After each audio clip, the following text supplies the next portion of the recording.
Boys Gear live on Facebook. So right now is when I'm supposed to stop talking about you know, keeping things in frame. Yep. Perfect. Is this one going to be more than a minute long? Hopefully. I'm just going to shut up now. 2 minutes. Just like Chase's sexy time. Minute and 30 seconds. All right, Darren. All right, what's going on, everyone? Shock Therapy Live. It's important to have live from store headquarters. What's going on, Justin? Oh, hey, surprise. Didn't know you guys were there. Weird, wasn't even prepared. Anyway, thank you guys very, very much for tuning in again. Today's subject is going to be how to bulletproof your X3 and keep that sucker from being something that you have to wrench on. This is something that a lot of our guys, or at least our people that have tuned in, have suggested that they wish they had a list of things to do. So we're going to take a minute. We're going to show you some of the products that are on the market. Certainly not all of them, but some of the best that you should do to your X3, pretty much, in my opinion, the day that you buy it. That way you've got some of the little weak spots that are prevalent if you're going to run the car hard, taken care of, so you don't have to worry about them down the road. If you guys have questions, then shoot. If you want to go live, go ahead. We'll get you a t-shirt. But for now, we already got someone wanting to go live, Justin. Oh, hashtag no chase. Please, Chase. Don't talk. He's declined, so yeah, hashtag no chase. Yeah, it's because you probably said he was going on. Just let Tony do all the work. Today, Mitch is actually working, you guys. Tony's helping us with questions. So mention him and he'll pipe in. So first, let me tell you at least, this is not a bashing video on X3s. We race them, we have them, we love X3s. We also love a lot of Polaris products, but everything out there has got issues in some way, shape, or form, some more than others. If you buy an X3, then there's a few things you should know that you want to actually take care of before they become a problem for you. I have to actually clarify, or at least quantify, what we're about to talk about, because you've got two levels, in my opinion, on what you should do to your car. First level, I would say about $2,000 or less. That way most people can afford to upgrade their car to this point and cover just about everybody that's in the play end of things, dunes, desert, that kind of stuff. Then you've got the above $2,000 level, and that's the parts that you're gonna destroy if you really run it hard, try to race it, use it as a pre-runner, or if you're the fastest guy in your group. And I don't mean just telling us you're the fastest guy in the group, but you really are, and you put some horsepower to the car, you're gonna have to spend some more money to keep parts together. So two different levels, a lower level and a higher level. You guys understand that, and don't maybe tell me after the video is over, well, you should have done this and you should have done that. Well, you know, a lot of that stuff's on the upper end, okay? So keep that in mind. First, everything in an X3, when it comes to suspension bolt-on pivot points, is single shear. What is single shear? Let's look at one of these brackets over here. If you've got an upper arm that comes in and pivots on a tab on a chassis with a bolt through it right here, this is single shear. It is only held on by one tab. That means that this bolt can bend and flex on the other end as you hit stuff and bounce off of boulders. Double shear is two tabs, where the control arm or any other pivot point is held on both sides by tabs so that the bolt itself is supported and it can't move. This is double shear. Everything in an X3 is pretty much single shear factory when it comes to front control arm, upper, lower, things like that. That's the first thing that I would tell you or suggest that you should upgrade. Go with a front bulkhead, double shear kit for your car. They're a little bit hard to install, and if you're not very mechanical, pay a shop to do it, because they're fairly complicated and everything in the front end is going to have to come off to do it. But once you've done that, then you're not going to have all of those pivoting points oblong the hole with the bolt trying to knock that tab off, or when that bolt oblongs the hole, extra play, it changes the alignment, and the car's squirrely, and then it just gets worse and worse, and those dominoes fall till you start breaking big parts. Here is a double shear kit. Actually, let's go over on this end, Chase. Here is a double shear kit and boxed in bulkhead plate kit from TMW. Now, we are not specifically pushing any brands here, you guys. These are just some of the people that we work with on a daily basis and that make really, really high quality parts. TMW double shear kits support all of the control arm mounts all the way across the car. And they also have an upper shock brace. I'll get into this shock brace here in a second, but this supports the upper shock mounts on the car and keep you from ripping the rear shock tabs off. These kits are really important and probably the first thing that I would do. If you take a look at these front bumpers, here is a TMW front bumper, and here is a Geyser front bumper, combination double shear plate. So this bumper does two things. It actually grabs all the hardware for all of the control arm mounts, keeps them from wobbling around, and also gives you a place to mount some of the other accessories that Geyser offers. Front bumper from TMW does the same thing. It supports all of the front control arm mounts and gives you a place for all of the accessories from TMW, including some of the tie-down clamps that they offer to help you hold the car down and skid plate. Let's look at the pre-runner behind you. I want to show you some of these parts on the car. They're kind of hard to see, so I'm going to point my finger in here, but take a knee, Chase. On our pre-runner, this is a TMW front bulkhead plate, and you see that it's locating the pivot point on both sides of this lower control arm and upper control arm. This keeps you from oblonging these holes, and it keeps the system tight at all times. It might be harder to see, but look at this upper bracketry up here for the upper rear control arm positioning. That bracket is part of that double shear kit too. It supports the whole rear mount and pivot point. It's next to impossible to see, but on this lower control arm on the rear mount, there's a bunch of support back there from that TMW kit as well. Locking in this front pivot and attaching it to the lower frame supports. And this keeps that rear bolt from also trying to bend and hog out the hole. This is the number one thing I would suggest for all of you guys, whether, or not necessarily whether, but irregardless of how you're driving your car. If you're just gonna go putz around, have fun, slow trail, you should do this kit. If you're gonna run the car hard, pre-run or race, you should do this kit. First thing you should do. Next thing on the list, I alluded to that front shock support. Now take a look at our pre-runners. We handmade or fabricated this front shock support. So tubular version of that TMW one I had in my hand, and while Chase is showing you some of this stuff, I'll go grab that kit real quick. But what happens with those upper shock mounts, they're not supported very well from the factory. And so if you imagine this piece is gone and these shocks are just bolted to this rear mount, this rear mount likes to crack and flex rearward, and eventually it breaks off, and so does a shock. Shoots right up in your face and the car sits on the ground. This support kit does the same thing as our welded tubular one. This goes all the way down to the chassis underneath everything where you can't see it. And what you actually see above the plastics is this upper piece. Above my hands, that would be just above this hood piece.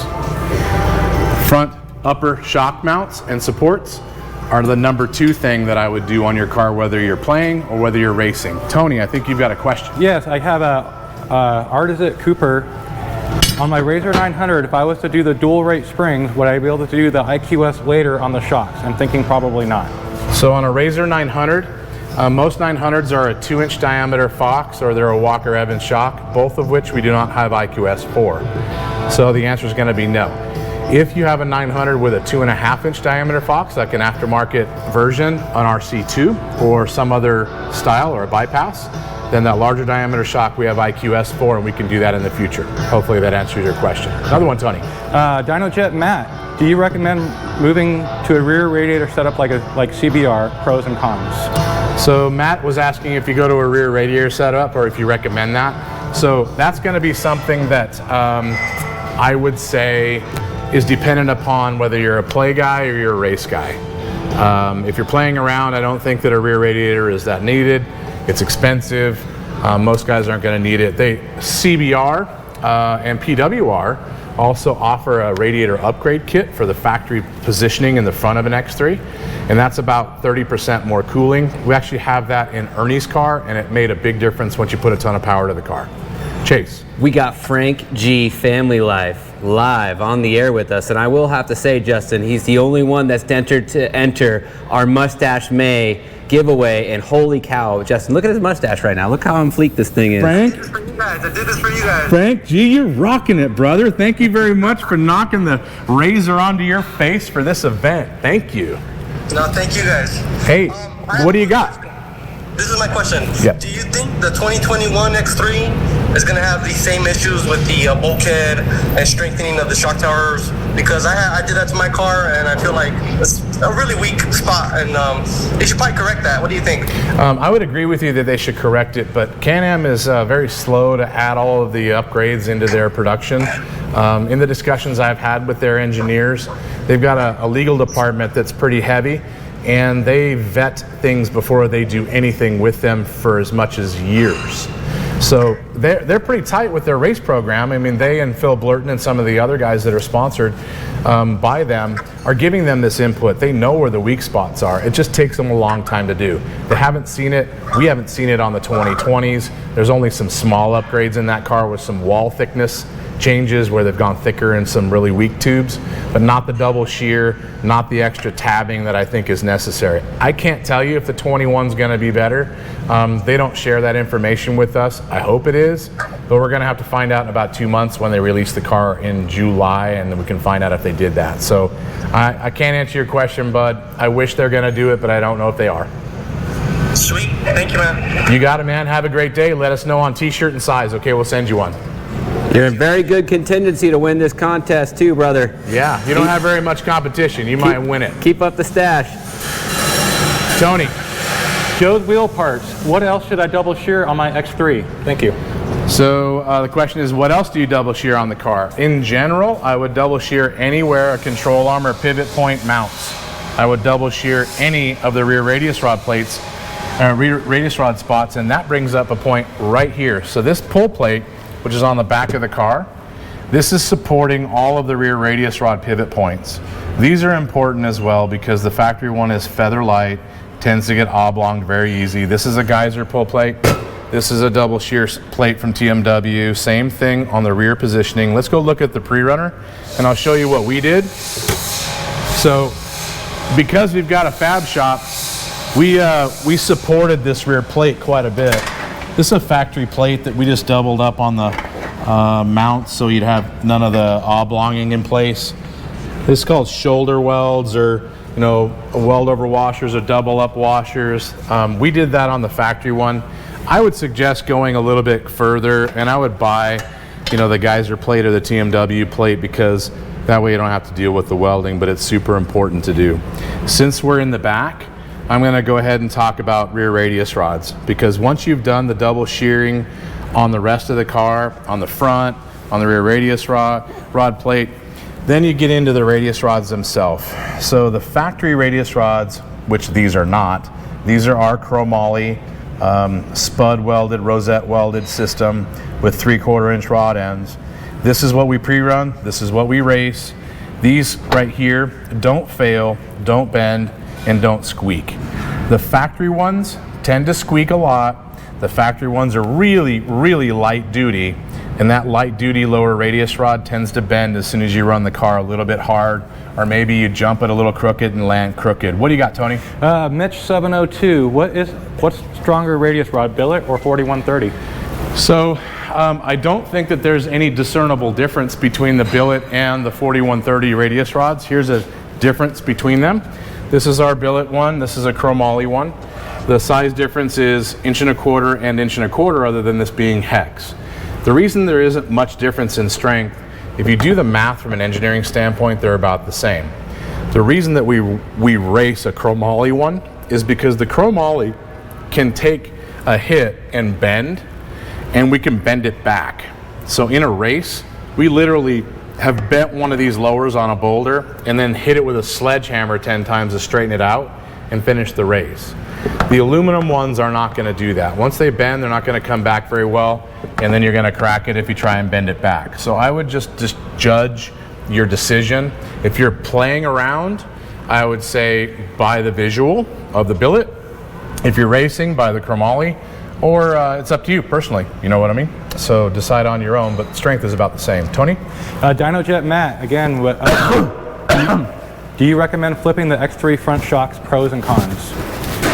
Do I recommend flipping shocks? No. So what we're talking about is front shock mounts. These front shocks, these reservoirs are normally on the inside factory. These are on the outside right now. Flipping shocks does absolutely nothing for you. Everybody says it cools the shock better. It does nothing. We've tested it. There's no discernible temperature difference. The reason that we have these flipped is that we have to flip them with IQS. So when we're doing our electronic system, these get flipped around. Short of doing IQS, there is no difference between these in or out. Do whatever you want. Yeah, more questions, Tony? Yes, JDOM10, what first modification would you recommend on a Pro XP Premium 4-seater? Pro XP, we're going to deal with the Polaris stuff in another video, man, so hang tight. Okay. And right now, it's all about X3. Okay. Sean Beaver, pulling the trigger on your front limit straps for my 19 XPT with your dual rate setup here in the next few minutes. Are rear straps a must as well? So limit straps are a must on the front. They're not a must on the rear. We only offer rears because people asked us to, so it could match their fronts. The rears are not needed to save the shock. There's plenty of resistance on the rebound extension so they don't have clunk. Good for now? One more? One more. JGYZ97. Can I double shear if I have a Pro Armor cage that goes back to the radius plate? Can you double shear what? Can I double shear if I have a Pro Armor cage that goes to the back of the radius rod plate? So if the cage goes to the radius rod plate in the back, more than likely that radius rod plate is thick already and you're good to go. But if it's going to the factory thin radius rod plate, I would suggest welding more material to the radius rod plate to strengthen it up. Usually cage integrated rear plates are plenty. You don't have to worry about it. Cool. Okay, back to parts. So we've talked about double shearing the front, bulkhead kits, front shock supports, rear radius rods. Those are just about all the things that will be on my list that you have to do if you've got a play car. The next thing that I would do is a TLS kit. Now we offer that, so I'm not trying to sell parts here. We're just talking about things that are needed. A TLS kit is right here. We offer a stock, a 5/8, and a 3/4. And the difference between these has to do whether you have stock radius rods, 5/8 rod ends on someone's aftermarket radius rods, or whether you have a 3/4 inch rod end like on our radius rods. These kits are designed to fit the end joint on your radius rod. What this does, here is a factory rear hub. I'm going to go over to the car. Actually, there's nothing on the car at the moment, so I'm not going to go on the car. This is the rear spindle on the back of an X3. Brake caliper bolts here, and a radius rod bolts right here. This is called a toe link, or this would be the toe link that keeps this spindle towed correctly in the back.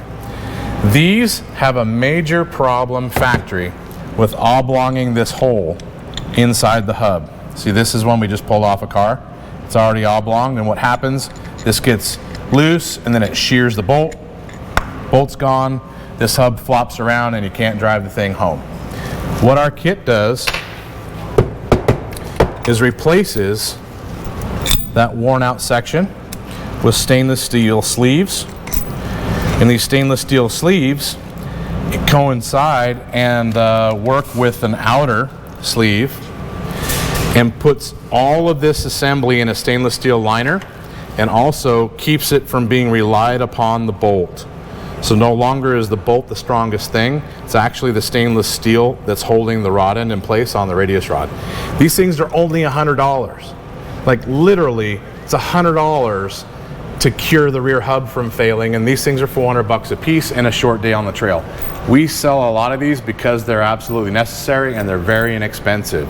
So make sure you put that on your list of to-dos. What do you got, Tony? Frank G. Life, another question. Do you see rear shock upper mount failure? Oh man, I just lost it. And then is there anything to reinforce that? So Frank G. asked about rear upper shock mount failure. Yes, come on over here to the pre-runner. So upper shock mounts do fail, but you got to run the car really hard. So I'm going to put upper shock mount supports on the list of after the play $2,000 parts have been accomplished, then this is after that. If you look at our pre-runner, there's our shock mount. It's actually got doubled up plates on the side, so it's a much thicker. And we have a tube welded to it that goes up to the cage and keeps this from ripping off that rear tube. This is common if you run the cars hard. Most play guys are not going to run into that. So that would be on my second go around of funding for your car. Put that on the after $2,000 list. You have anything else, Tony? Not right now. We do have somebody wanting to go live real quick. Let's see. All right, let's see what you got, Chase. He's tried several times here, so I'm going to give him this third time's a charm. All right, it's the charm or you're gone. YZ97. Hold on. We did have some connection issues, but we're all good to go now. We got him online. What's going on? Hey, brother, what's happening? What's going on, guys? Another day. What do you got? I was wondering, what did you guys think? It would be better to bring my car in or just ship the shocks? Now, if you're local in Arizona or within driving distance, I would suggest you bring the car. The reason is we only charge $100 to pull the shocks off, put them back on, and set the right heights. That can be something that we nail immediately, or it can be something we do 4 times to get correct. So if you didn't spend the $100 and you ship the shocks, you're probably going to spend at least that in shipping, and then you're going to have extra work at home. So if you're local, bring the car in. It's well worth the $100, and then you pick it up perfect. If you're out of state, you may not have a choice, but if you're close, bring it in. SoCal?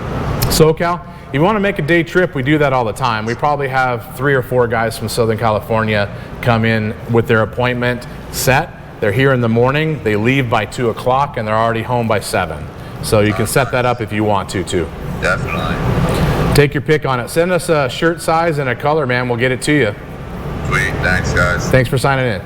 Yeah, no problem.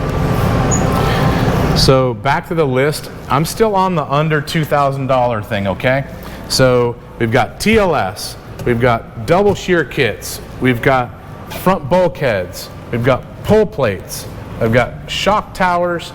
And I would suggest radius rods. Radius rods are probably going to put us over that $2,000, but it's something that I would still put in the must list.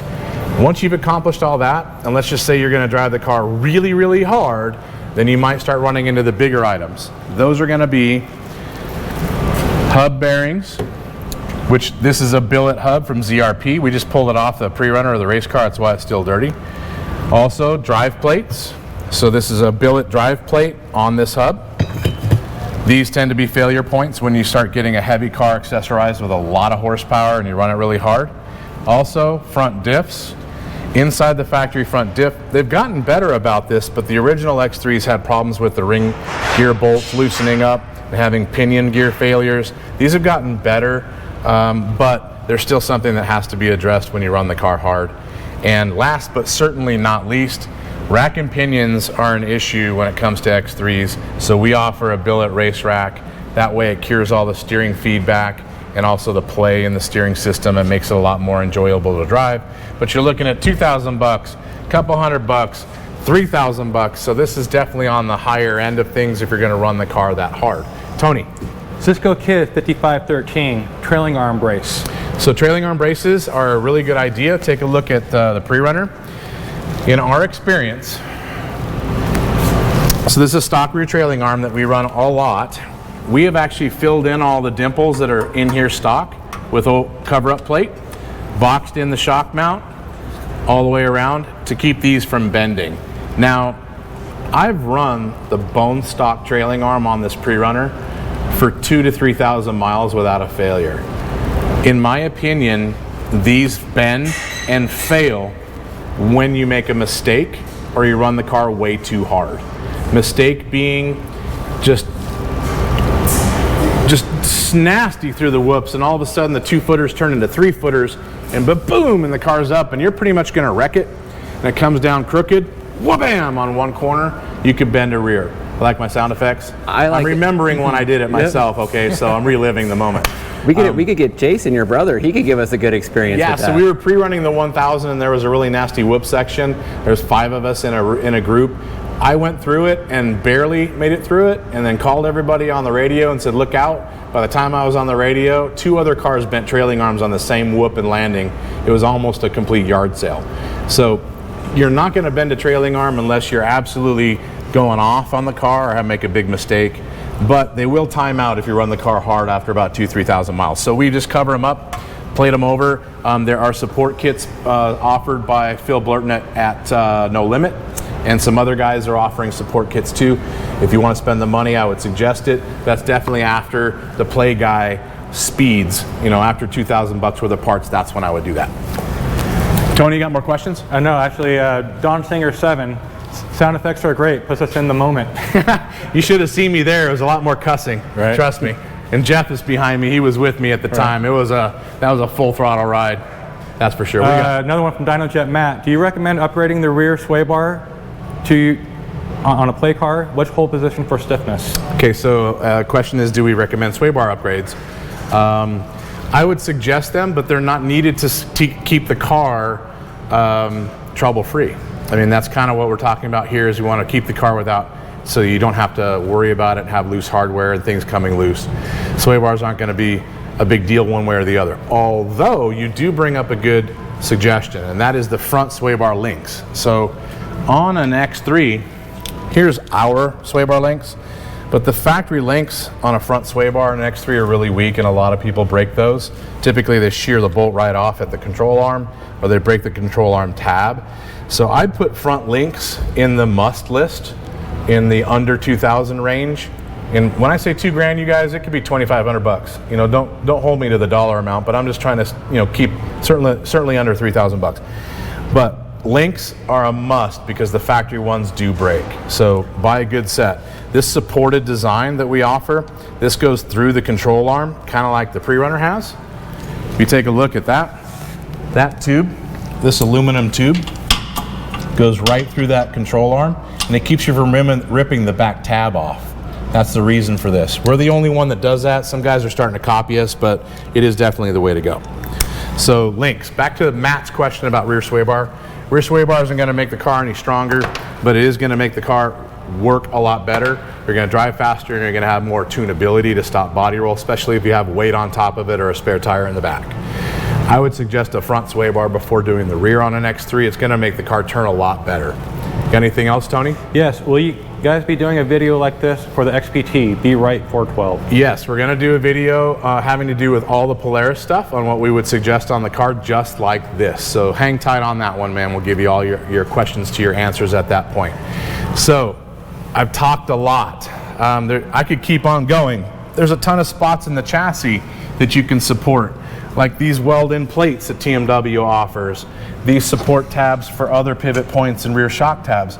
This stuff exists, and if you're capable, I would suggest doing it. It's just never going to end from a dollar standpoint. If you guys want me to narrow it down to the important stuff, I've done it. And if you want to go further because you know you're going to drive harder, there's another $5,000 worth of stuff you can do to the car to keep it together, so you decide what you want to do. We certainly push it hard, and we've done all of these things, and that's why we know what the car needs. If you have any other questions, hit me. Cool, nothing. That means I get to go back to work quick instead of being on this video any longer and boring you guys. Chase, thank you so much for keeping your mouth shut. I really appreciate that. It makes this video so much better. Hashtag no Chase. But if you keep your mouth shut, we might change it to hashtag love Chase. So you guys give us more suggestions. We'll go ahead and pop them out. Don't forget to let everyone know about our contest we got going. It's the last day for them to enter the Mustache May giveaway. So Chase just ruined the whole compliments that I just gave him for keeping his mouth shut. Thank you very much for reminding me why we have hashtag no Chase. But he has a point. We're actually giving away sway bars, and you guys just enter our contest. It's Mustache May. So give us the mustache picture, hopefully with you and your car, or you with a Shock Therapy product, and use the hashtag Shock Therapy Mustache May, and you'll be entered into this contest. We are going to call a winner tomorrow on our live feed. So tune in for that if you've entered, and we'll get a winner right away. If you have any questions, call 623-451-4344. If you have questions on products or want to purchase products, go to our website, not 623, blah, blah, blah. It is shocktherapist.com. Thanks for tuning in, guys. We'll see you tomorrow.